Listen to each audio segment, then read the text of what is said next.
All right, good evening, Sedrick. We'll start with Connor Riley and Palmer Tomes. Hey, Sedrick. It's easily, I think, the biggest game you've played in this Saturday. What is your mindset going into this game in terms of handling the moment and the adversity that comes with it?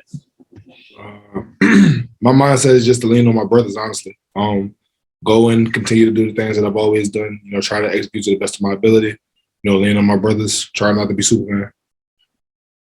Sedrick, what are a couple of things that y'all have emphasized this week in preparation for the pass rush of Alabama in this front seven? Basically just keying in on some moves that a couple of guys work a lot. A lot of guys work a lot of hump moves, different things like that. So just trying to make sure you keep your head out, play with your hands, move your feet, things like that. Next, we'll go to Jake Rowe, then Jed May.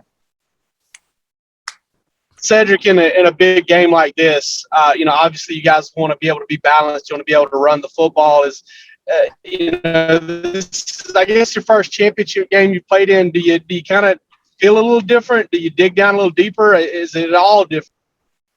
Of course, you dig down a little deeper. Just because you want to be an SEC champion, that's something that's really, really special and something that would bring much joy to everyone in this building. So you definitely dig down deeper for the people in this building. Whether it be players, staff, coaches, assistants, janitors, whoever. Everybody's a part of this. So you want to make sure that you dig down deep to make sure that you don't let down anybody in this building. So definitely dig down a little bit deeper, and it's special for the sense of we want to be SEC champions. Sedrick, who are some of the older guys in the locker room this week that have just sort of stood up and told y'all this is what it's like playing an SEC championship? This is how you keep your composure. All those kind of things. Who are some of those veterans that have made their voices known this week? Definitely for me, Jamari, Quay Walker, N'Kobe Dean, Justin Schaefer. I'm trying to think who else.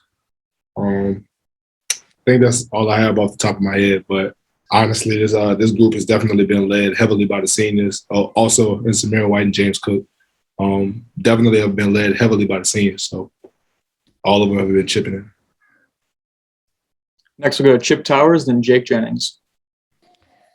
Yeah, Sedrick, I'm going to ask you if you could to wax eloquent here. This offensive line is nominated for the Joe Moore. I don't know if that's moved forward that for the best O-line in college football. Obviously, you're number one and all that. But when you look back over the adversity this group has faced, starting with Warren Erickson going out in camp and you getting thrown in there, and first game Tate Ratledge goes down, and last several games Jamari Sawyer, your senior left tackle, has been out, but here you guys are still rocking on. Can you kind of extrapolate on how you guys have been able to do that? That is 100% a testament of Coach Luke.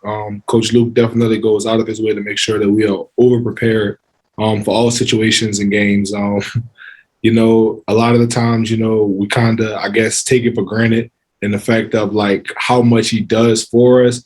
Man, but Coach Luke is awesome. He's great, man. He really does, get us prepared for every possible look. So I 100% have to give that credit to Coach Luke. Sedrick, Alabama's got a pretty good pass rush. Obviously, Will Anderson has the most sacks in the SEC. You get to practice against some pretty good guys too, though. How big do you think that'll be going into a game where you got to stop some of the conference's best pass rushers from getting to Stetson? It's a major jump, a major advantage for us, just for the simple fact that every day we go against the best guys and we're taking game like reps. Over time those reps start to add up. So I think it'll definitely be an advantage for us. An advantage for us just because we go against some of the best in the country every day. So I look forward to the matchup.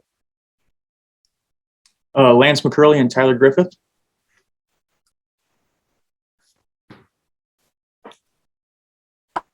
Hey, Sedrick, I know you're from Louisiana, but do you kind of remember the last time that Georgia and Alabama played, not last year, but in 2018 and then 2017 in those games and how close they were? Do you just remember and your thoughts on that? I remember watching them as a recruit because it was, I think the last game that I watched was the championship game right after they played Oklahoma. And after they played Oklahoma, I had kind of already made up my mind and it would be kind of cool, if I got the opportunity to play for Georgia. So I remember watching and, really being impressed by Georgia and how they came out and, fought really hard and really honestly controlled the game up to the very end. So it was kind of a bit of a heartbreak for me just for the simple fact of those guys lost that game in the last few minutes, really the last few seconds. Even though I was really just supporting blindly, didn't really know where my future would be at the time, but it was definitely tough just watching it as a fan.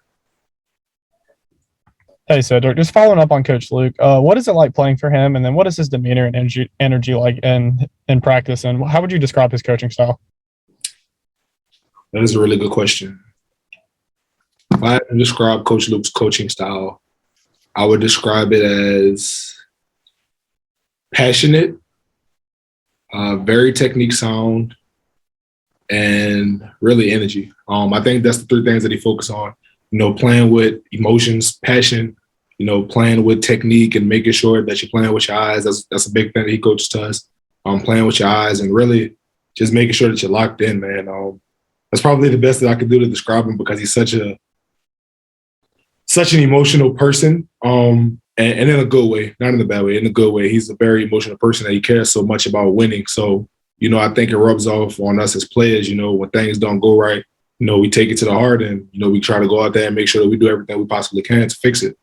So. Okay, we'll open it up for the last couple questions for Sedrick, if anyone would like to jump in.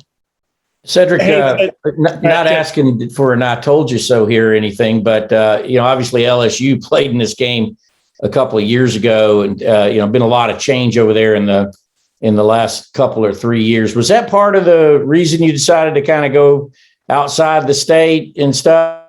Or do you mind revisiting that just a little bit? Are you asking me why I decided to come to Georgia instead of LSU? Yeah, in light of kind of a lot of changes in the last couple of years. Honestly, it was just a decision that my father and I made. Really had nothing to do with LSU. Honestly, Georgia just recruited me earlier than LSU, so we felt more comfortable here. Okay, thanks. Hey, Cedric, I wanted to ask, how's Jamari doing with that foot or ankle injury this week, and how is he looking ahead of Saturday's game? It's great. He's feeling very optimistic, taking a lot of good reps, a lot of good sets. It looks really good to me, and also the other guys. So just being optimistic right now, I really do feel good about him. So it's good. All right. Thank you, Sedrick. Thank you for your time this evening, and good luck this weekend.